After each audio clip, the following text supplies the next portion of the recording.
So I do believe that everybody is born with the wealth codes, with the abundance codes. It is our birthright. That is true.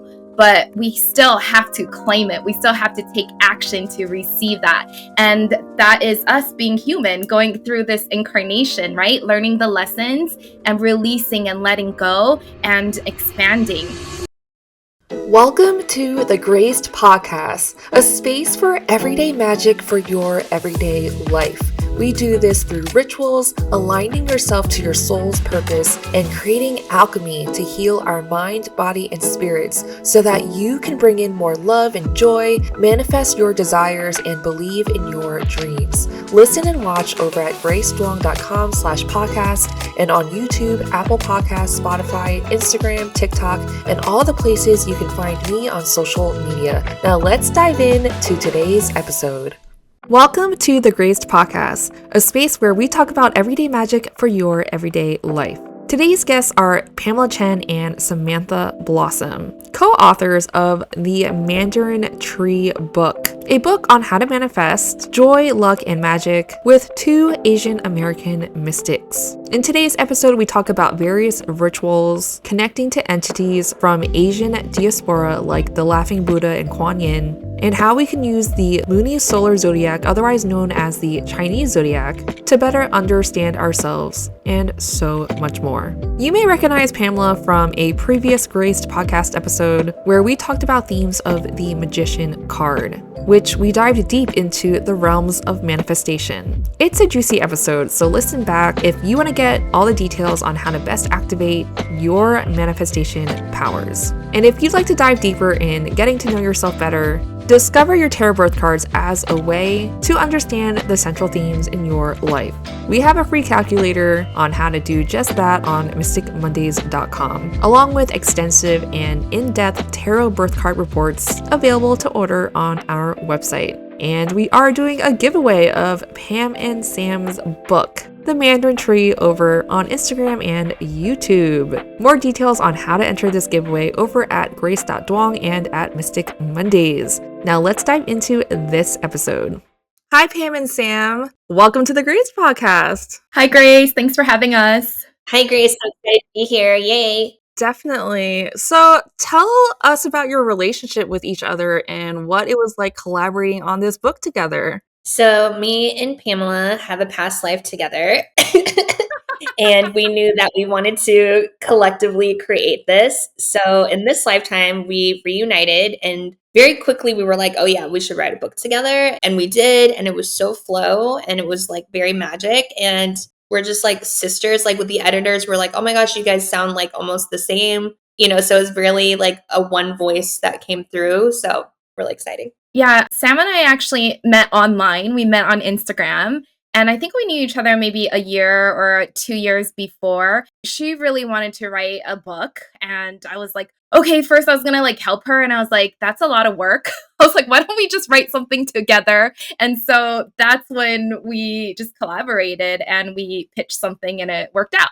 Yeah, I noticed in the book you refer to each other as sisters. And I come from a Cantonese heritage, so we say jie jie for sister. But in Taiwanese, is it the same? Same. Yeah, JJ, and then I'm Mei Mei because I'm a little younger. Yeah. So tell us about this past life. So basically, we saw kind of like royalty codes, which was really interesting. And it was really more towards the middle of the book that we like saw this lifetime together. And we were both like, oh my gosh, like it was kind of like a memory that just kind of like unraveled. And we were like, oh, we knew we wanted to like create this. And I think part of it is just like restoring prosperity to everybody. And part of the coding of the book is to like reactivate energy, reactivate prosperity. We were like, oh, let's plant little prosperity mandarin trees like all over the planet, I had like a past like regression, and I went in and I was like getting all these messages about being like one of the empresses. And so I was like talking to Sam about it. We like Googled it and there was a real one, and we kind of like found everything. And I'm getting chills right now. We were like, yeah, we were both there and like this was happening. And so it was really exciting to get confirmation. That's awesome. Yeah, I noticed that your book has so much like magic within it, whether it's rituals, incantations, And for anyone that is looking to integrate more of their heritage in a way that highlights prosperity, what would you say to that person? I feel like one of the things is like it's easier than you think. And I also feel like there's a lot of cultural coding that makes it so that we accidentally suppress our power and we put ourselves in disempowerment. And I think the book kind of reawakens you and rehypnotizes you to your own power. And that's really the main thing, is to shake you out of parental programming and really get you back into like soul divine alignment. So really like every chapter of the book is to get you back into your soul power. I think every culture has their, abundance codes, and also maybe blockages and beliefs that we need to release around like the lineage. And we do share our personal stories inside the book to show people how we overcame all these blockages.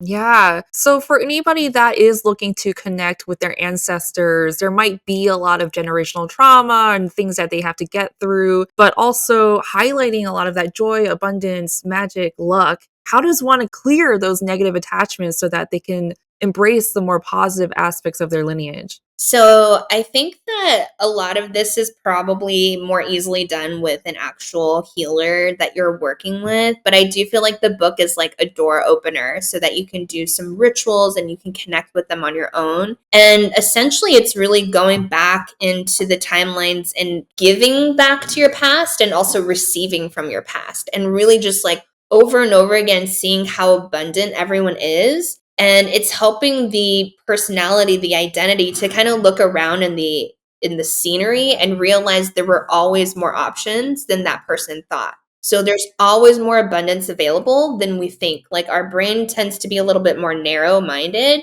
But when we look back in a situation, we're like, oh, there were so many other paths for me to take. There were so many other options. There were so many other choices. There was already so much abundance that was available, but maybe you didn't see it in the moment because your focus was just in one area. And so I feel like the rituals help you start to clean up some of those frequencies, and also gives you some opportunities to like connect with your ancestors and connect with past versions of yourself. Yeah. I think the 7 archetypes that we have in there, one is the golden ancestor. But even if you're not working with your ancestors, if you're working on ritual and magic and you're working on yourself, it goes back, right? It goes back through your lineage to your ancestors and to the future. And so the meditations to connect to these guides and working with these guides through ritual will naturally clear up blockages and release and let go so that you can expand and call in what you desire. So I'm fascinated by this past life connection that you have. Do you feel like it was a soul contract for you to meet again in this lifetime and to create this book together? I think the only way that it was so fast and so flow, to me, it's like, yeah. I mean, we had almost like we didn't really have much resistance in this. It was just like, yeah, let's do this. Okay, you write this piece, I'll write this. And I feel like it was just like a lot of flow. I mean, we knew before that we had some sort of soul contract for sure. And so I think this just kind of like solidifies it. And it was interesting that regression came up during the middle of writing our book. It's basically like a confirmation you're on the right path. This is what you're supposed to be doing, and just go with it. Even though we flowed so easily together, like the writing part, there was a lot of editing around the entire book, like the vision of the book, where it's going and what we named it. I think it changed like 3 times, and it came out like the best version ever. And so what's fascinating was creating this program called the Oracle Codes. And Pamela and Alex both took the Oracle Codes. And that was part of when Pamela was like, hey, you're such a good writer. Do you think you might want to write a book? And that was kind of how the conversation started. But I feel like it's so interesting how both of our lives kind of weaved in and out. And we really brought each other back into like our own alignment. There was like certain people that left Pamela's life, and then like new people that came in. I think even just with both of us coming together, like vibrationally, like a lot of things course corrected and adjusted for both of us. So I do feel like it was kind of like this past life booster of like, hey, like, remember, we're going to come back in on this mission together. And I do feel like we both, like, from the very beginning had a really big intention for the collective. And every day we'd be like, oh my gosh, Mandarin Tree is going to be in airports. We're going to see it in movies. Like, And with the simple intention that like this book could be just physically in your home and it's going to raise the vibration of your home, like whether you're reading it or not, you know, like that was like our intention. What if everybody who reads it has like a soul contract with us, right? Ooh. To read the book. That would be really cool. Yeah, probably. Planting mandarin trees all around the world. Yes. So this book is very specifically about the Asian American experience and bridging the gap between Eastern and Western modalities. What was it like for you growing up, and how did you integrate Eastern magic into your Western upbringing? So I went to Catholic school. I was in Catholic school for 12 years. And so I do feel like I dealt with this, okay, how do I fit all of my Buddhism knowledge, like, you know, my Tibetan Buddhist lineage with like all this Catholic knowledge. And I just like at a very young age just decided like I get to have both. And like for a long time I would tell people like, yeah, I'm Buddhist Catholic. Well, like really didn't get that, but I was kind of just like whatever. And so I think at a young age, like I just like allowed them both to like occupy my imagination and just had space for both of them and just decided they both worked really well. So I came to the States in Hawaii really early on. So I moved from Taiwan when I was 4. And so I mean, we used to go to the temple all the time, and I believed in all of this stuff because everybody believed in it. So I think magic and how it affected like my magic and my spirituality was really positive because I really believe I give everything a try, right? Because everything can be real. And I just remember that one time our family, one of our family members, I forgot who, but she went into the airplane and they had the disposable cameras at that time. And she took pictures of the clouds, and the only pictures that came up was like, and they think it's Kuan Yin, and they took like, it was like black and white of this like goddess. And so we had her on like our altars and stuff. And so like all of this like energetic stuff, I believed at a very young age. And growing up in Hawaii was really easy because, you know, there's a lot of Asians. And so it was the belief of everything was, and, you know, Hawaiian spirituality, everything was very open. So I'm really grateful that I got that childhood. That's amazing. Let's talk about energetics, and specifically the energetics of money and abundance, since I know the two of you are both money coaches in your own right. And I feel like that bounces off of the both of you, and also obviously the creation of this book and what you've put into it. So what is the energetics of money, and how can someone manifest more wealth in their lives, especially if they might be struggling with cultural or societal programming? And what Far Eastern cultural traditions have influenced how you relate to wealth and abundance today? So I feel like there's essentially in creation, you can be creating your hologram of life from fear or love. And I love David Hawkins, his book on power versus force. And he has like the frequencies. And so at 200 is courage. Anything above 200 is in creation mode. So love is at 500, enlightenment's at 750, 850. And shame and embarrassment are at 20 and 30. So to me, money can be created from shame, embarrassment, and fear, but it will create a very different reality for you. So for instance, you can create a lot of money from that frequency, but you might have a physical house, but it doesn't feel good. You might have a lot of physical things, but it doesn't actually feel good. You can also come to that high frequency of love and manifest love from that space. And that money is going to, I think, last longer, feel more playful. The things it creates is different. And so I feel like certain cultures, like especially like I think in the Asian culture, my perspective is there has been like some shame coding and embarrassment things. And I think to learn and to teach your body to rise above that and to come into a deeper heart space. I love Joe Dispenza's work where he teaches you to bring your Kundalini energy up into the heart, bringing heart coherence up into the brain. The brain coherence then starts to create like really beautiful holograms of reality. So to me, if you can master not projecting your survival programs, fear, anxiety, worry onto the creation of money, instead, bring your happiness, bring your laughing Buddha, bring your joy consciousness, bring your aliveness, bring your Mandarin orange tree like energy onto the creation of money. You'll create and manifest money from a different realm, a different space. I always say, if you're in fear, don't even look at your bank account. Think clouds, bamboo leaves, trees. think something else, corn, peas. Don't think about money when you're in that fear state. Just redirect your momentum somewhere else. Get yourself into a higher love frequency space, a heart open space, and then come and look at your money and come and look at what you're creating. And you'll start to have a really different relationship with it.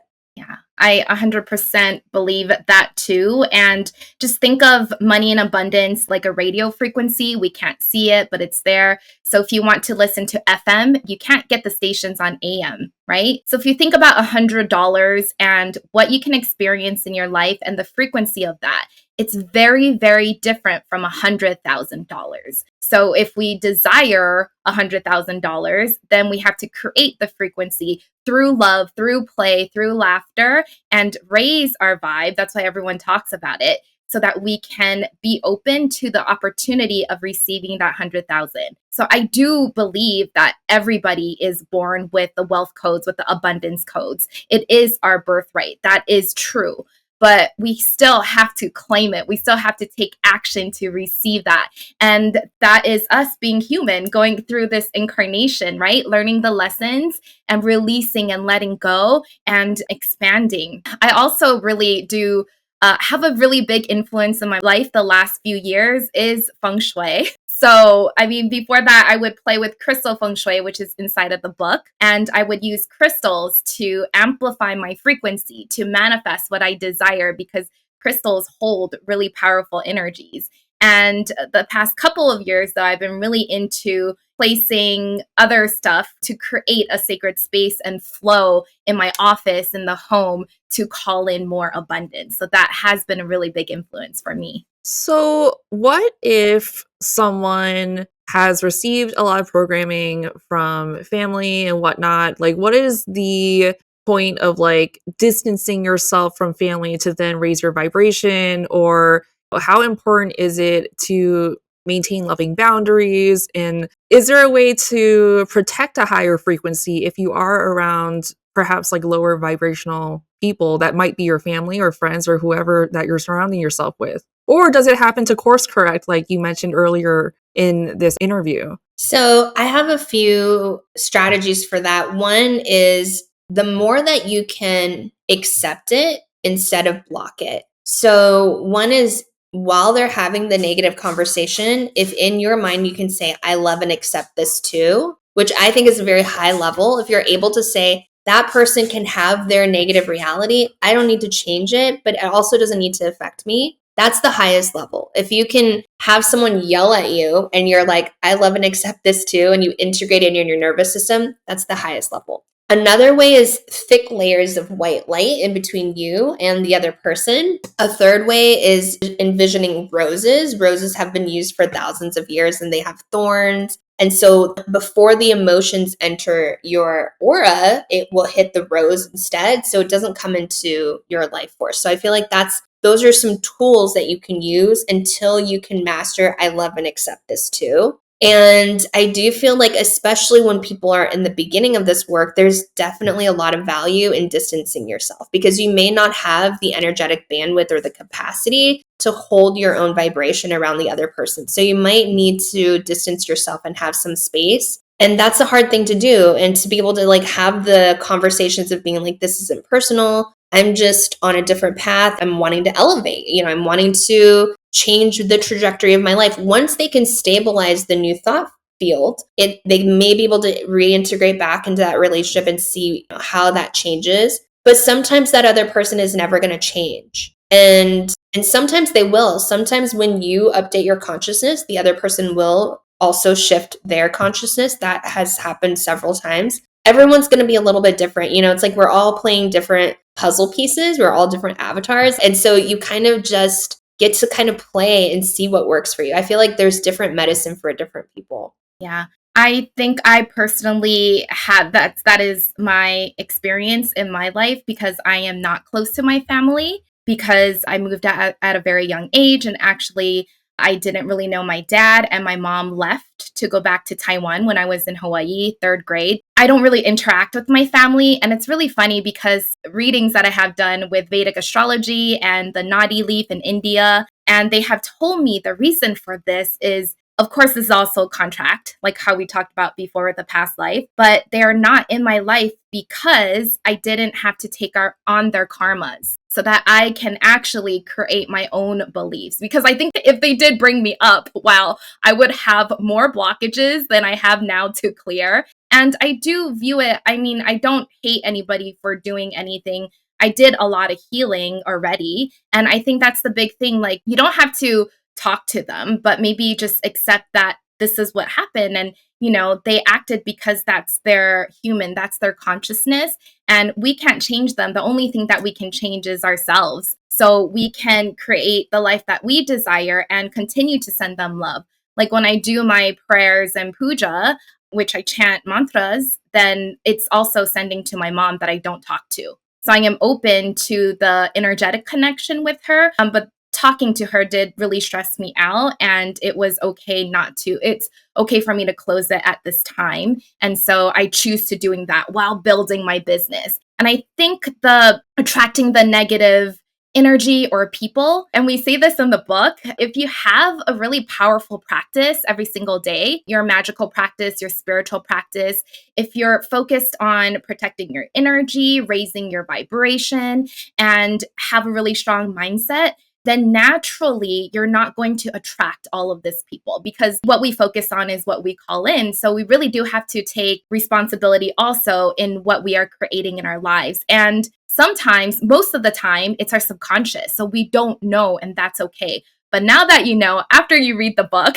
then we can consciously and decide what we want and start creating our lives from there. That's beautiful. I know in the book you mentioned sacred code activations several times, and not everyone knows what that is. So please tell us, what is a sacred code activation and how does one integrate that into our lives? So what I love about Buddhism is, for instance, like Amitabha Buddha, one of his phrases is just say my name. Like if right before death, if you can just say my name, you can raise your frequency high enough like that you can connect with him and he'll come get you. So it's kind of an example like that these sacred activations were channeled to be so simple that you can just read the sacred activation and feel your cells shifting.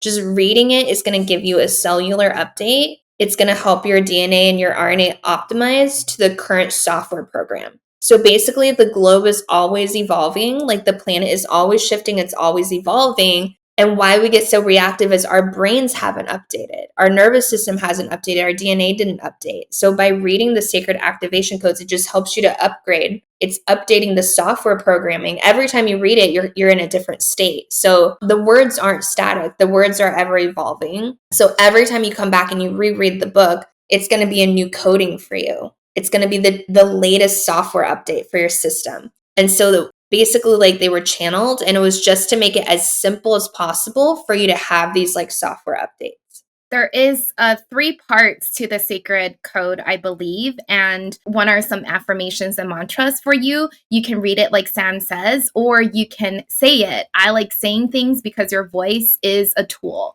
It is a powerful frequency to immediately change anything around you. And so I would say these out loud. There are some amazing, amazing prompts. There are activation ascension prompts that you can use to really take your perception and mind and energy to like the next level, get you out of where you think you're stuck, and reframe everything so that you can move forward and find a solution. And then there are the beautiful channeled messages that Sam channeled for every archetype. And again, you can just read those and take it in. And you might feel something, you might not, you might know, but just know that it is working no matter what. Yeah. I wanted to go back to your relationships to your families and also this idea of chosen family, because obviously you two refer to each other as sisters, and you're expanding this energetic code to the world through your book and through your other creations. And so how important is it to honor where you come from, even if you may not totally relate to that, but also expand your energy, your knowledge, your codes to include other people that might vibrate at a vibration that you want to vibrate in? Yeah. Actually, I really didn't want to include the golden ancestors because Sam brought it up and I was like, well, I don't know my family. I'm not really connected. And this was a while, this was like 2, 3 years ago. And I just started working with my ancestors then. And so I didn't realize that if this living lifetime, you're not close with your family, it's okay. You can still work with your ancestors. And I do believe that we all chose each other. We signed soul contracts with each other to come here to play out a karma, right? A karma is just like something that we can figure out a solution to move on. Maybe it's to develop compassion or learning something. And so each person here, they have signed a soul contract with you, good or bad. And you said yes to helping each other out in this lifetime. Yeah, so I feel like to me there's kind of a combination. There's like where your soul is vibrating at, and there's also the mission of that soul. So we kind of choose these lifetimes to come in. Even this last week I went home and I visited Vancouver, Washington, where my mom is at, and I stayed at one of my friend clients' places, and she's kind of like a second mom to me. And it was just so peaceful and so beautiful and so perfect. And it actually helped me appreciate my current mom because I was like, I needed the challenges that my mom brought to me. My real mom brought me the challenges to activate me in a way that would help me bring this work through. If I had maybe like a perfect childhood, I don't think some of this work would have been able to come through me. And so I feel like there's kind of this combination of really rising up to the challenges that your current family brings to you, and also giving yourself permission to vibrate with new soul family, people that are actually on purpose with you. I feel like there's like a combination of it, and I think that, I don't know, it's hard to say, but I don't know if just cutting off a family, like just like excluding, I don't know if that's the best route, but it could be. I mean, I think everyone's a little different. I think we have what we call like family constellations. So energetically, we're all connected. So even if you think there is like a bad sheep in the family, or a lot of my clients actually think they're the bad sheep in the family, we don't cut them off energetically because they're still part of the family and you still have to honor them, whether they are alive or ancestors. But in real life, your human life, it's okay not to have that verbal connection until you do feel ready. But I think the acceptance that they are part of the family and that they have something to add to your life should be there for us to heal. I know there are times where we are grieving or when we do feel strong emotions if something happens. And I don't think we shouldn't bottle that in or lie to ourselves that, we love them. And we should just allow that feeling to be expressed and then work on ourselves. Like Sam said, work back to neutrality and work back to love. So we're always working on, our emotions and our energy and all of that. It's a process. Absolutely. And so if somebody does feel the need to cut somebody off or protect their energy, do you feel like that is in some ways repressing or blocking off their own energy by blocking off someone else? I think as long as you can keep your heart open, like just like Pamela was saying, it's like you can set a boundary and be like, hey, 3-dimensionally, like we're no longer connecting. But like on a energy realm, like the heart is still flowing, the heart is still communicating and connecting. You're just setting a strong boundary of like, hey, in this physical video game of reality, like you're not actually a key player in my life. Like this is not a player I want in my reality. But I'm only gonna be sending love. Like it's very important that the heart energy is able to be like radiating that love and not blocking the love. Because if you're blocking the love, that's when things aren't gonna be great, because that's an extension of yourself, right? But you can 3-dimensionally, I think you can set a boundary and being like, hey, this is like not my perspective of reality. Yeah.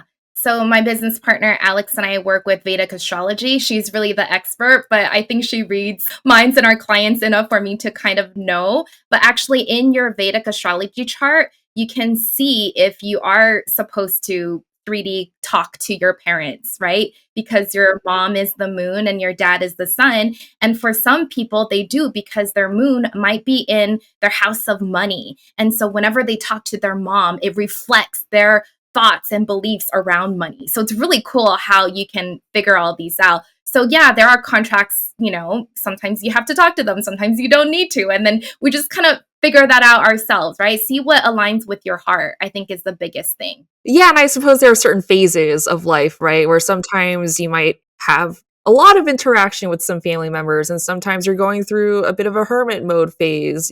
I feel like it also ebbs and flows with where you're at in life with the relationships that you have, not just with family, but friends and other people that come in and out. It ebbs and flows. I think Asian families are interesting. At least I know from Taiwan, because they used to just like throw kids anywhere. I mean, to have a better life, but like we would have cousins come and live with us for like a year or 2 or 3 years without their parents. I mean, I lived with my grandma, my auntie with no parents, and just like everybody just kind of throws their kids around and they don't really care. Okay, so for me, my mom left to work in Taiwan when I was 6. And for a long time, I was like, I felt abandoned. And way later, I realized, like, wow, what a gift in my timeline. Because if she had been there from 6 to 13, I would have taken on so many more programs, just like Pamela was saying. And it was like, I really realized like spirit really set me up for a life where I was like really sovereign, where I was able to like have a lot of connection time and meditation time.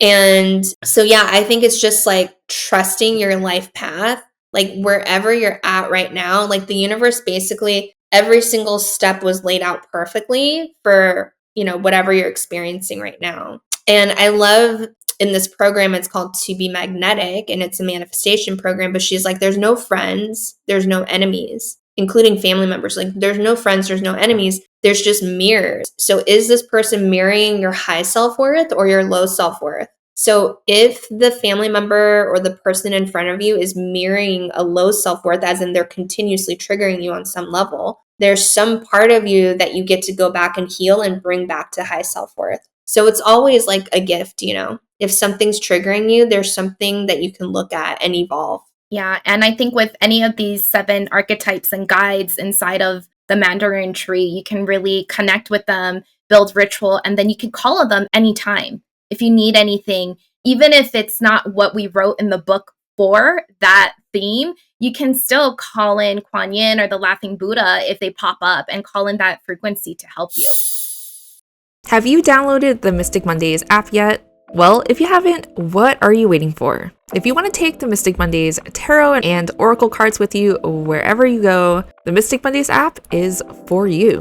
Whether you're on the go or happen to be traveling without a physical deck, no worries, because we've got you covered with the Mystic Mondays app for your daily tarot and oracle cards. It's available to download inside both the iOS and Android stores. Now back to the episode.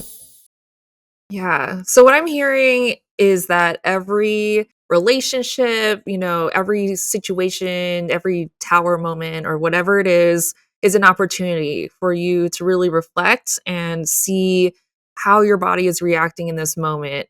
And it's an opportunity for you to reprogram yourself to rise to the occasion. And Sam, you mentioned life being this video game of sorts of, I'm imagining like levels of going up or down. And I'm curious about what you think about cultural traditions and how much culture plays into one's identity as they play this video game of life, because the both of you in this lifetime are Taiwanese, and I don't know if in a previous lifetime you were both of the same culture as well. And we're all Asian American here on this podcast interview anyway, and I'm wondering what you think of when people manifest as a certain culture in a certain timeline. So I do feel like, and again, like all I can speak from is like my perspective of reality. Like I can't really even say it's like all Asian Americans or all Asians, but like my perspective of how I've experienced Asian American life is that I felt like I had to move through shame programming, burden programming, self-sacrifice programming, self-depreciating programming. I think there were a lot of different things that were just inherently built in, and it's not even like my mom consciously taught me these things or that my family members, it was almost like I was just in the culture of it. And I'm like just hearing the conversations, just watching the TV shows, like it was just, it's just like collectively there. And also a lot of self-sacrifice of like, hey, I need to give to the entire family. I need to think of everyone else's needs before mine. And there's like a balance, I think in the US, it's much more individuation, what's for me. Whereas like, I think the Asian culture is like, what's for everyone. And I think there's a beauty in finding that balance. But I do feel like the way that I observed the Asian aspect was too much self-sacrifice to the point where that person would burn out and they didn't have enough energy for themselves because they were giving to the whole collective. And I saw those programs running inside of me as well. And so, so I would just say different cultures have different types of patterns that they get to break through. So I'm sure someone that lived in like Iraq, I have no idea what those patterns would be. Like I can just speak about like the ones that I'm really familiar with in this video game, I think I'm really lucky to have, grown up in Hawaii because there's like a big melting pot. So everybody was mixed some way, except for me. I'm like 100% Chinese, Taiwanese, but everybody is pretty much mixed. And so they were very open. And I don't think we were ever, like, you're this race, because everybody was everything. And so I thought that was really beautiful to witness. And when I moved up to Vegas, then there was like, oh, I'm actually Asian. Like there was an aha moment there, like, oh, I am Asian. Hawaii is very beautiful and everybody's really open and really accepted. I know that Sam had talked about when she was growing up, she kind of had dual identities because you're mixed, right? So maybe you can share a little bit about like that. Like I thought that was really interesting to hear because I didn't have that. Yeah, so I had a hard time because I would go to Taiwan and in the kindergartens, people would be like, what are you? Are you like American or Chinese, And then my cousin would like try to protect me. She's like, she's both. So what? It was like this weird playground like battle. And then I would also have that same experience like in Vancouver, Washington, where I grew up. And they would think I was like Native American or Mexican or Spanish or, like they would just like always ask me like, well, what are you? Like that was kind of like a question that I'm 1982, so I think like mixed was still kind of new then. I know like when I went to Hawaii, everyone's like, oh my gosh, we love hapas. And it was like the first time I experienced that, But growing up, like it was more just like, you're an alien. Like, what are you? I've never seen someone like you, And so I had to deal with a lot of like, I think identity, just like issues in that way, Yeah. Yeah, and I feel like so much of this is about identity, right? And integrating our heritage into our lives in a way that works for us as we're integrating new modalities. And obviously, you two both do so much energy work and have integrated, other programming into your life. And I feel like with this identity, and for my experience as an Asian American as well, I do feel like there was a lot of like group consciousness from the family of like group first. And then America growing up, it's very like individualistic and having to balance the two of finding your own identity in this world. And so when it comes to identity and when someone's really trying to foster a sense of self where you want to also connect with other people, how does one center oneself and find their identity? This is recent for me, but one of the most incredible practices is just to really have a really great morning ritual where right in the morning, I start to write like my desired outcome. I make myself the priority in the morning so that my voice and my frequency is running through my body. So just like Pamela was saying, like saying what you want is so important because the moment you allow someone else to speak to you and all those things, like you're immediately starting to take on other people's agendas and their desires and all these things. And it can be so fast to just be like, oh, I'll just do what everyone else wants. And you never strengthen the muscle of what is it that you really desire. So I think this would have completely changed my life if I had started this as like a young kid, just to have the practice of every morning come to like my lane of the playground. What is it that I want to create in the universe? How do I want to feel today? What miracles do I want to call into my life today? Come back to that drawing board every morning and every evening. And then it's like I'm cleaning up my receptor site. It's like I'm cleaning up this vessel so that this vessel is charged up to create what's right for me and my soul. And then I'm filled up with me, and then I have overflow and I can connect and play with other people and friends and not get lost in that and not feel like, oh, who am I? What did I want today? Like the consistent clarity every morning of like, this is who I am. This is what I'm building. This is what I'm creating. This is how I want to feel. like me deciding that identity and me anchoring that in over and over again, then when someone else tries to tell me that I'm something else, or they try to like project an idea on me, I'm so ninja, I'm so strong in my own self that I become unwavering. Yeah, I definitely have a morning ritual. If anybody knows me, they know that my morning practice is strong, and I do feel it. I mean, not all the time I'm doing it. And when I don't do it, I do feel the difference. And I think it's really important to know what you want. So I have a lot of clients that come to me and they're like, I want abundance. So I'm like, well, what does that look like? Right. And they're like, well, I don't know, maybe $10,000. I'm like, but what is that going to do for you? What are you going to do with that $10,000? What are you going to do with abundance in your life? What do you want? And so you have to get very clear on what you want to do with that money or what you want your life to be like. What is abundance for you? Because it can mean anything for everyone.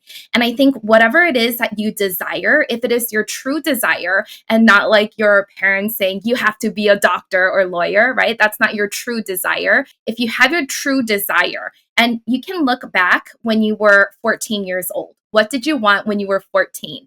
That's probably a true desire. And I do remember I wanted to write, but because I didn't get the schooling, I didn't, I was really bad in school. I didn't go to college, all of that. I didn't think I could do it until I learned how to write and had my publishing contract. So, what is your true desire? And even if it's like a Chanel purse, and we talk about this all the time, because having something materialistic that you want doesn't mean it's a bad thing. It still is going to lead you to your purpose. Whatever it is that you desire is already yours, and it is going to lead you to your purpose because that's what your heart wants and that's what your soul wants.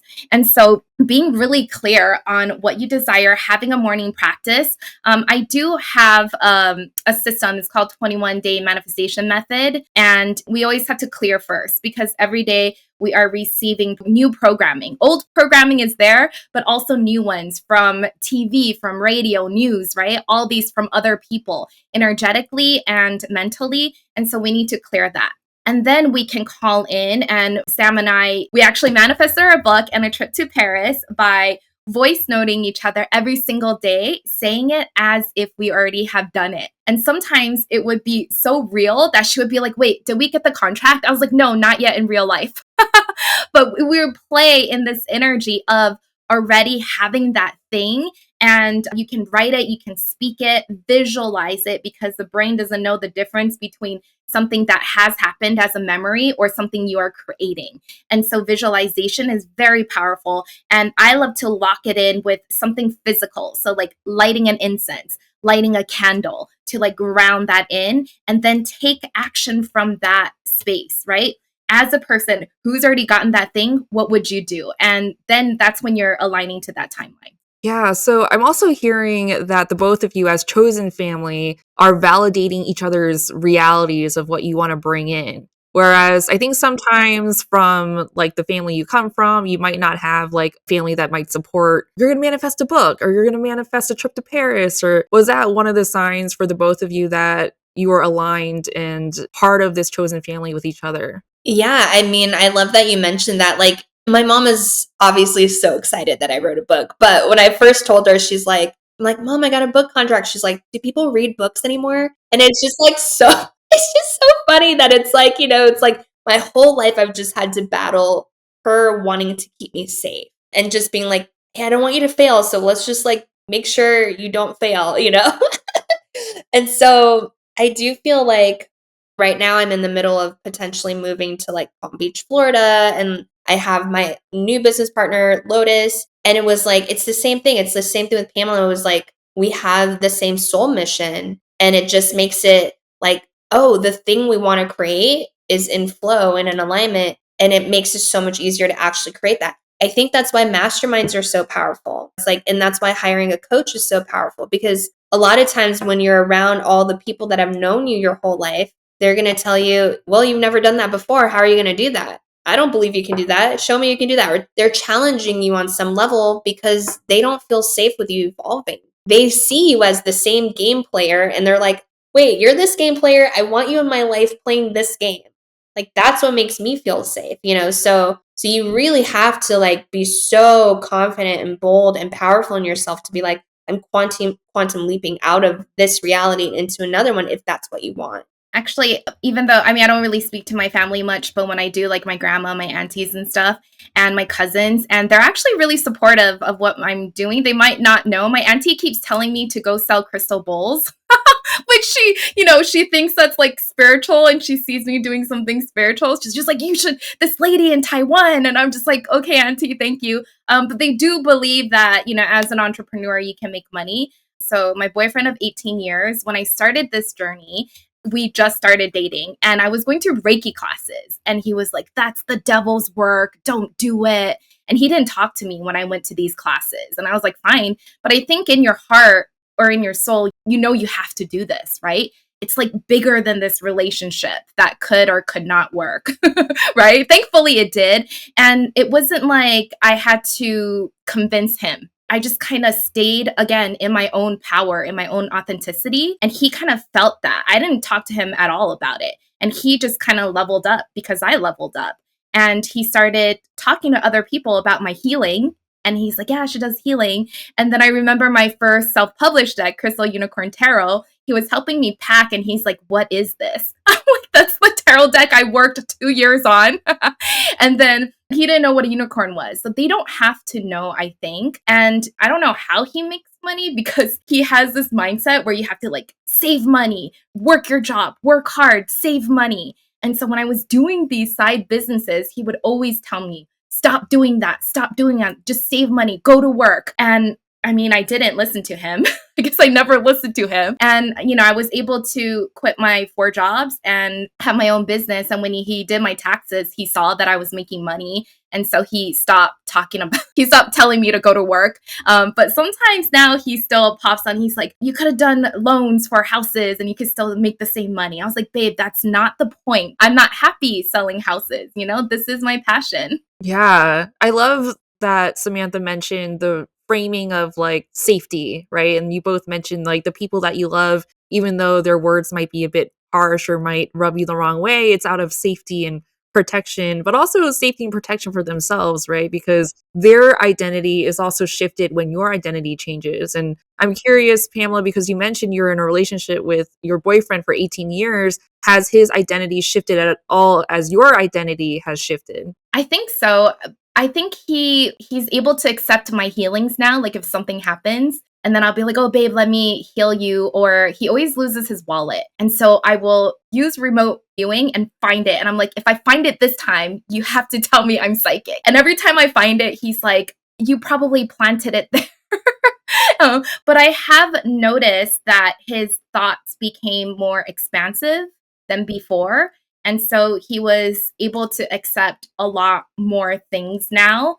Like sometimes when I'm chanting a lot, and sometimes when I'm chanting, his office is out there, and he's like, what is that drama? And I just ignore him, And so I think sometimes we don't have to wait for them, but just like do your own thing. And then they will come along if you want them to, if they want to. And I think it's like just a natural thing, and we don't try to force anybody. Yeah. So since this book is written in English, did you find some nuances in the Taiwanese language that doesn't directly translate in English and having to reword certain incantations in a certain way? I have something to add. It's kind of close to that, but not really. So I figured out while working on this book that Kuan Yin is really Guanxing Pusa.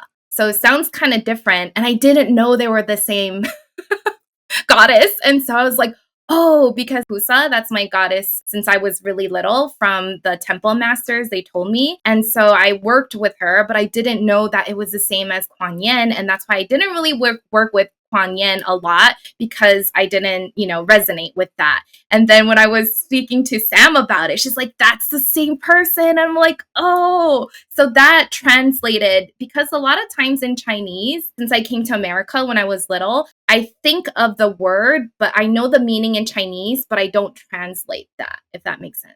Yeah.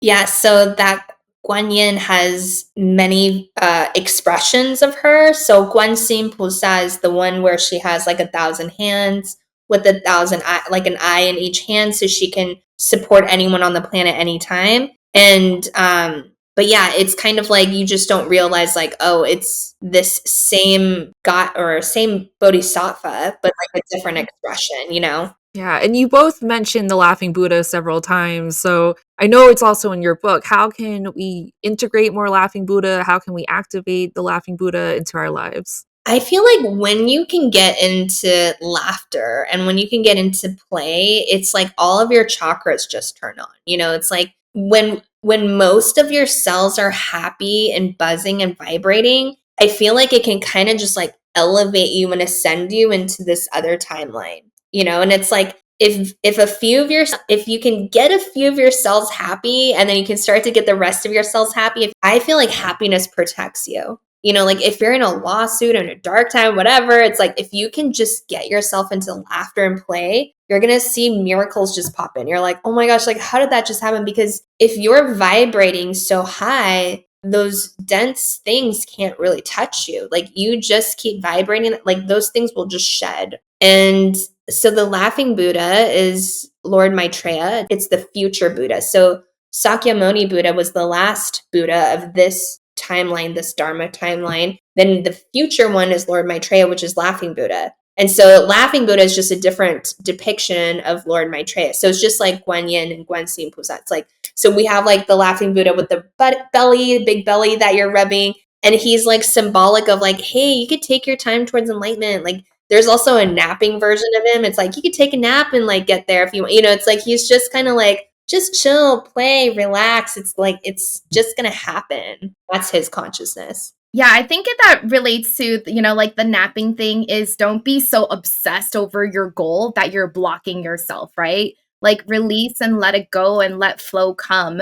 When we are manifesting, when we are creating, we know what we want and we know what our desire is, but we don't have to focus on the how, because the how is going to come in divinely and it's going to be miracles and you won't even be able to imagine what it is. And that's what a miracle is.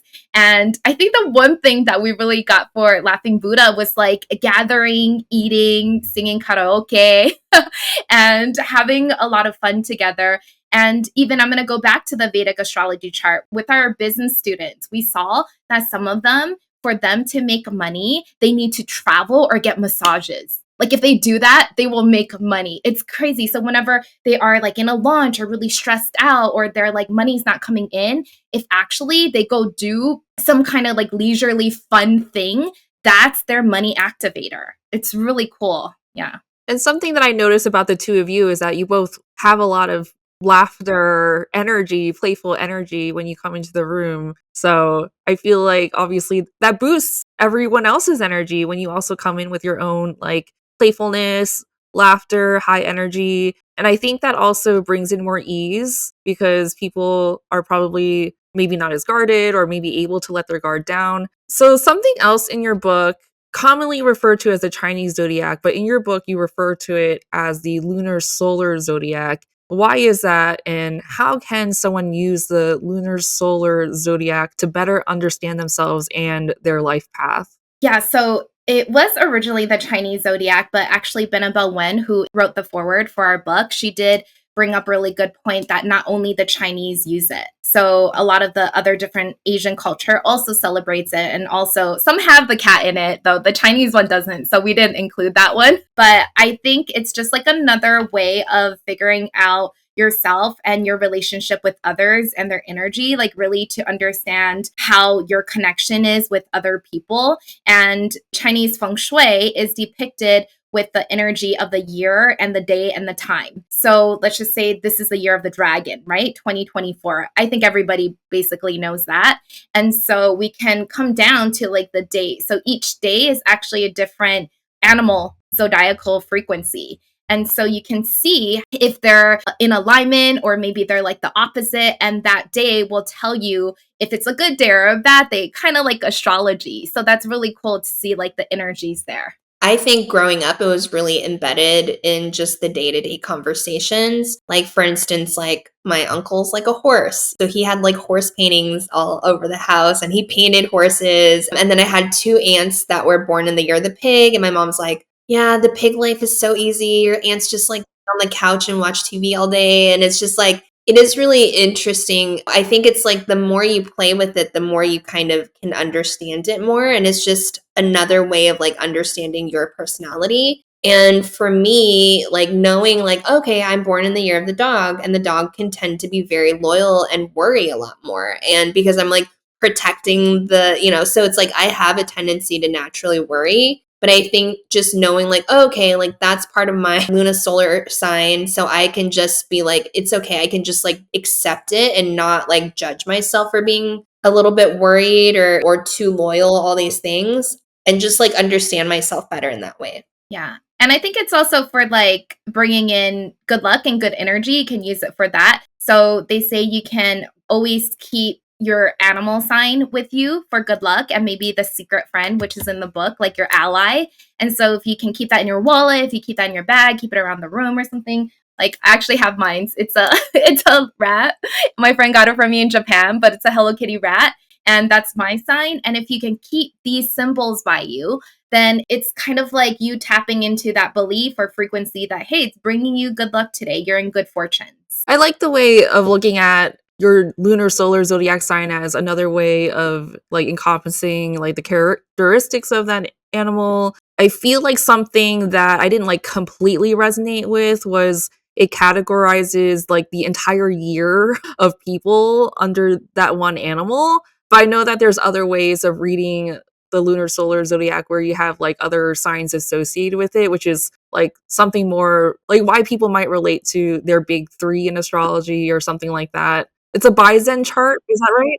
Yeah, there's like the elements. So I'm a wood rat. You could be like a water rat or a fire rat. And then there is a significant energy difference between female and male rats. And so you can read that throughout the year.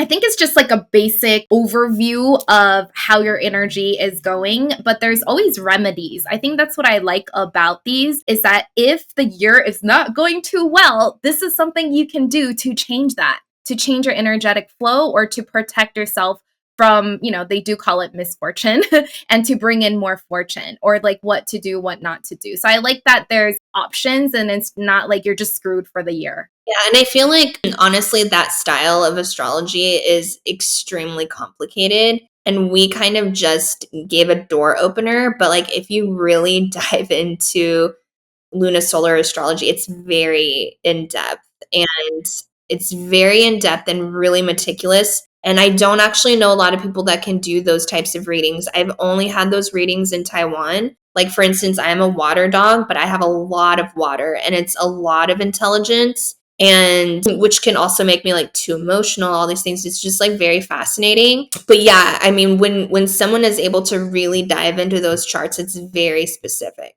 I feel like this is really easy to read in this book, and you can gain a lot of knowledge and insights on that. I used to do these readings for friends and coworkers a long time ago, and they were like, wow, that is me. That explains so many things.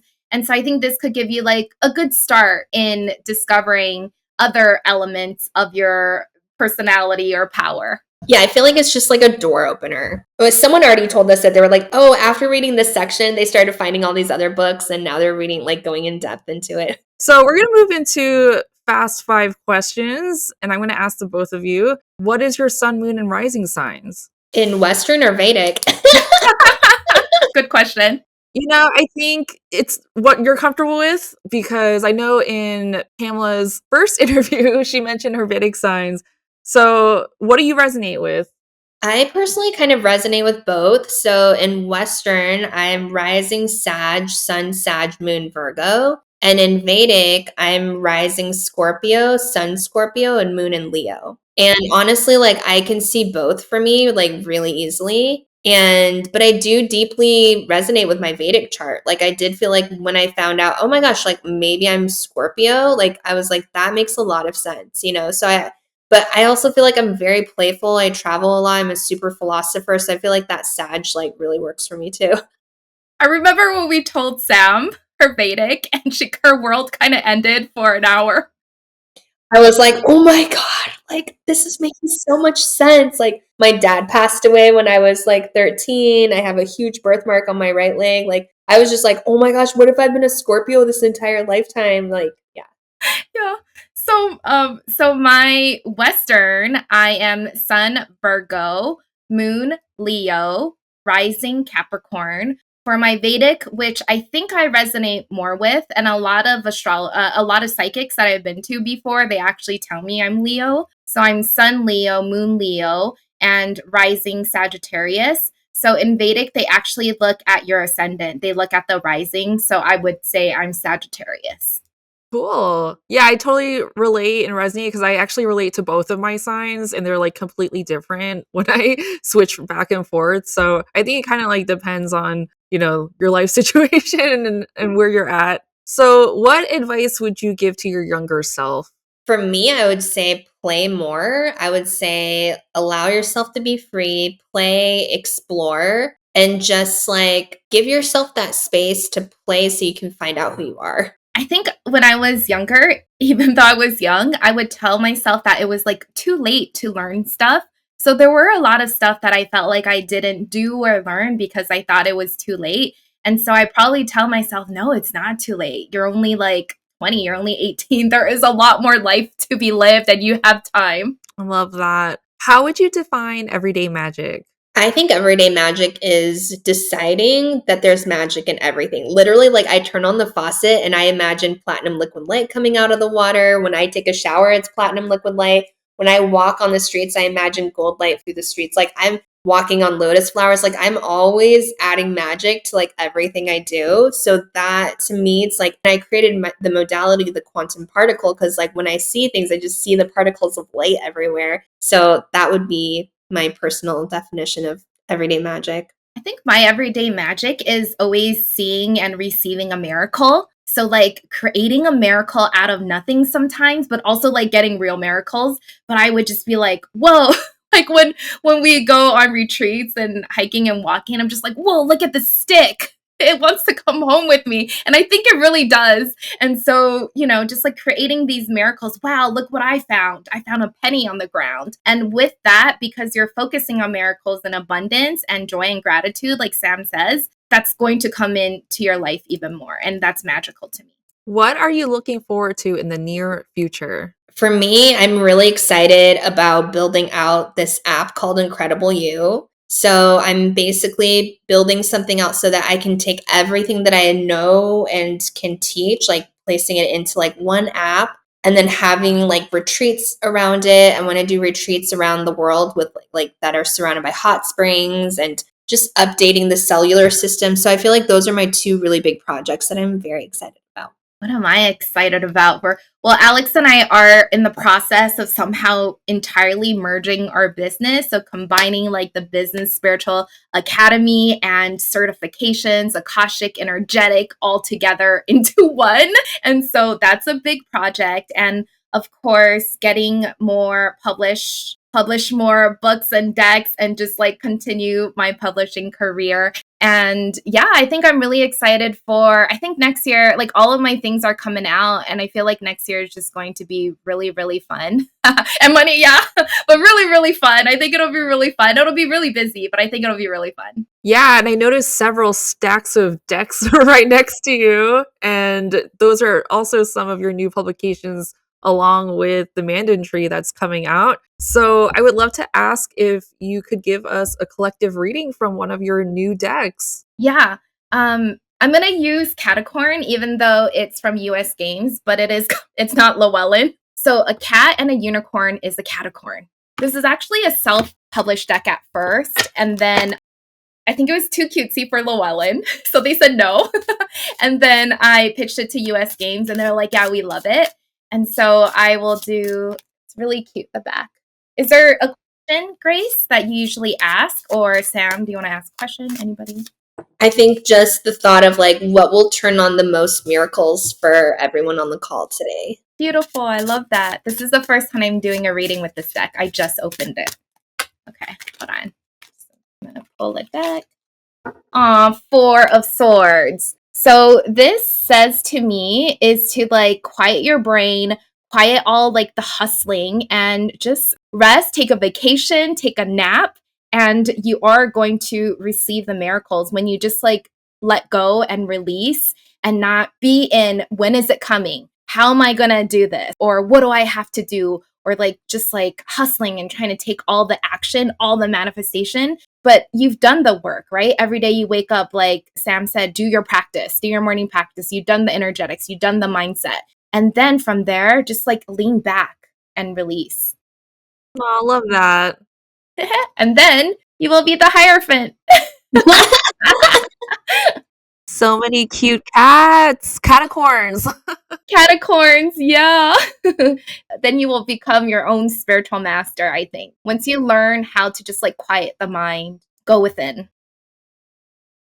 I love that because I feel like so much of this conversation is about mastering your energetics. And so much of it, if unconscious, can run your programming, right? So, like, you might get triggered if you're driving your car or whatever.